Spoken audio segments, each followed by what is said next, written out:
And with the holiday season just around the corner, well, there's a lot of major concerns over how these strikes could cripple the U.S. supply chain. President Biden and his administration urging both sides to work things out as soon as possible. Joining me now, Transportation Secretary Pete Buttigieg. Mr. Secretary, great to have you. The White House says that you and others have been in direct contact with both management and labor to keep these negotiations moving forward. So what's the status as of right now?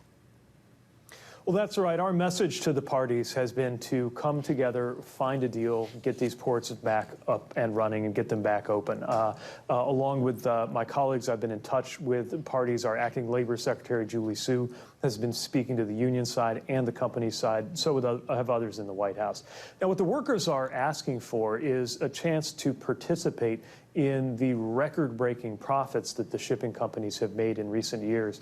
And you got to remember, these workers, especially during the worst days of COVID, they didn't get to come to work on Zoom. They were out there, and many of them lost their lives.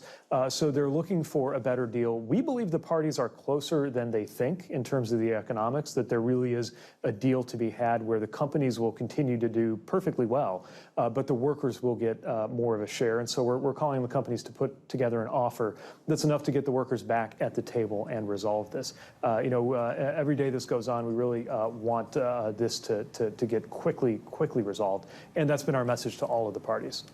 Sure, we're talking about billions of dollars in everyday goods that we all need, right? And President Biden, as we all know, touts himself as the most pro-union president in history. Now he's saying he will not stop a dock workers strike. He believes in collective bargaining, and he will not invoke the Taft-Hartley Act, which would force striking workers back on the job. Do you think this is the right call?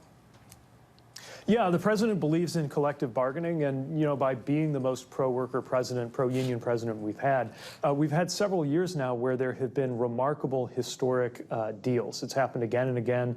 United Auto Workers is a good example, where you reached a deal that is perfectly compatible with businesses continuing to be profitable, but also deals in the workers on that and helps make sure that their wages stay ahead of any price increases and that their critical role in the economy is recognized. We really believe that the companies can resolve this, putting an offer on the table. Just for perspective, there was 1 year recently post-COVID where the global shipping sector made about $220 billion just in profits alone. And so there's clearly a new era of profitability for these shipping companies. The last contract that these workers were working with really did not deliver much for them. Economic times were tougher then. There were some years where I believe there was no wage increase at all. So they feel, the workers feel that they're also kind of playing catch up. And another indication that this can get done is the West Coast. Recently, the West Coast dock workers, which organized under a different contract, came very close to a strike, but they worked out a deal.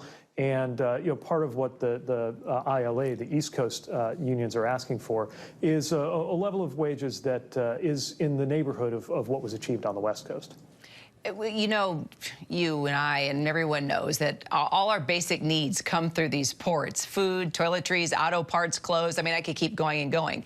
How concerned should we all be right now about higher prices when we're already dealing with record inflation and price gouging?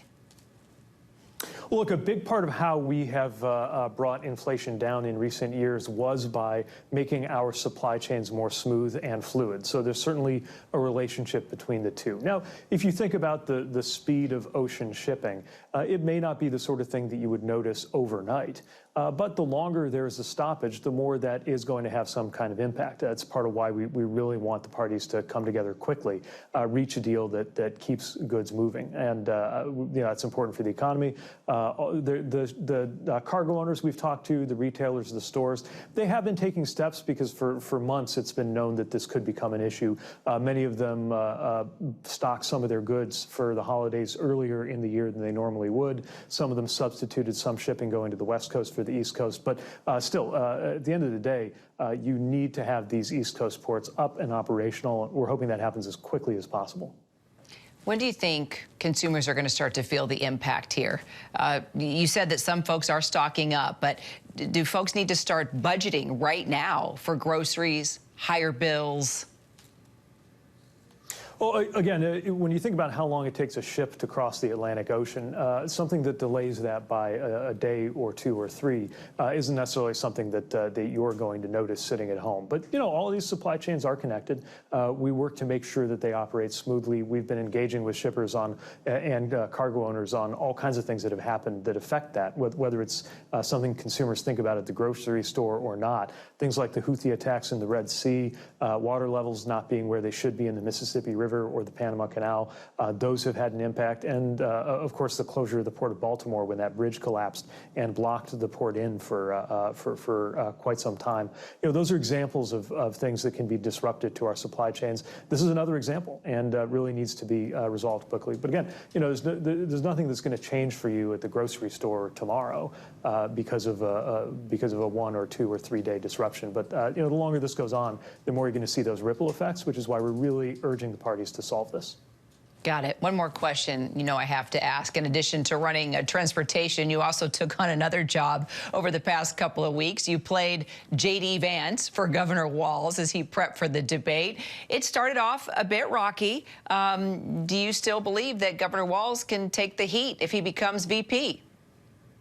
Campaign law prevents me from discussing the campaign while I'm appearing in this capacity. But what I will say is, I have the utmost regard for the governor. I've worked with him as secretary on a number of transportation issues. Proud to call him a friend. And for now, just because of campaign finance rules, I'll leave it at that.